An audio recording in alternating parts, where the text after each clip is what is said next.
எக்ஸாமா படிடா டே, படிக்கலைன்னா அவ்வளோதான் ஒரு பயப்படுத்துறது. நீங்களும் பயந்துக்கிட்டு அவங்களையும் பயப்படுத்துது. சரி, 5 பேர் போகிறாங்க சென்ட்ரல் ஸ்டேஷனில். ட்ரெயின் மூவ் ஆகிடுச்சு, ஏறிடுறாங்க. ஒருத்தர் மிஸ் பண்ணிடுறாரு. கோயம்புத்தூர் ட்ரெயின். டிடிஆர் சொல்கிறார், don't worry sir, next train will come Cheran express. நீங்கள் வந்து நல்ல வேலை ஏறி தான் விழுந்துட்டு இருப்பீங்க, அந்த 4 பேர் போனால் போதும். சார் நான் ட்ரெயின் மிஸ் பண்ணதுக்கு ஒரி பண்ணல, என்னை சென்ட் ஆஃப் பண்ண வந்தவங்க ஓடி வண்டிக்குள்ளே போயிட்டு இருக்காங்க சார். இவரை ஏற்றி விட வந்தவங்க டென்ஷனில் வண்டி வெயிடா பேக் வெயிடா உள்ளே போடான்னு சொல்லிட்டு அவங்க உள்ளே போய் ட்ரெயின் போயிட்டு இருக்காங்க. ஸோ நம்ம லைஃப்பில் எதை அவாய்ட் பண்ணோம்னா ஹரினஸ் அவாய்ட் பண்ணணும்.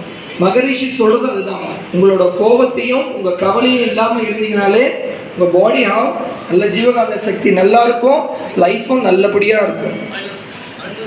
அந்த தான் கேட்க மாட்டேங்குது, வாட்ச் தான் மேம். மைண்ட் வாய்ஸ் எனக்கு கேட்குது.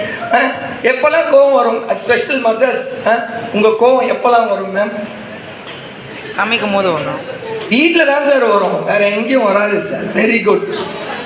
பசங்க கிட்ட, எந்த பெரிய குழந்தைகிட்டயா சின்ன, ரெண்டுமே கேட்காது. Very good ma'am. அவன் பாட்டுக்கு சொல்லுவான்டா, யாரையும் பேசிட்டு. சரி, nice one. Any one share. கோவம் எங்கெல்லாம் வரும்? மென் அவங்க பாருங்க, அவங்களோட இடத்த பாருங்க. சார் உங்களுக்கு எந்த இடத்துல கோவம் வரும் சார்? சார் கண்ணாடி முன்னாடி நின்று கவலை, தேவையில்லாத விஷயத்தெல்லாம் கவலைப்பட்டுட்டு கூடாது. நம்ம ஸ்போர்ட்ஸை பொறுத்தவரை ஜெயிக்கிறோமோ தோக்கிறோமோ அது செகண்டரி. இது மாதிரி நல்ல கோச் கிட்ட நம்ம கிடைச்சிருக்கு, பார்ட்டிசிபேட் பண்ணுங்க. இந்த ஏஜில் நீங்கள் பண்ணுறது தான் எங்களை மாதிரி கொஞ்சம் ஏஜ் ஆக கூட ஃபிட்டாக தெரிவிங்க.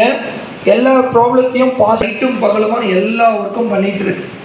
புரியுதுங்களா? நம்ம எக்ஸ்டர்னல் பாடி மட்டும் பார்த்துட்டுருவோம், இன்னர் ஆர்கன்ஸ் அதே நேரத்தில் தெளிவாக தெரிஞ்சுக்கங்க. Fitness is different, healthy body is different. You know understand what is the fitness, what is the healthy பாடி. இந்த குழந்தைங்க எக்ஸசைஸ் பண்ணி ஸ்லிம்மாக நல்ல மஸ்குலராக இருந்தால் அது ஃபிட்னஸ். நம்ம ஒபிஸாக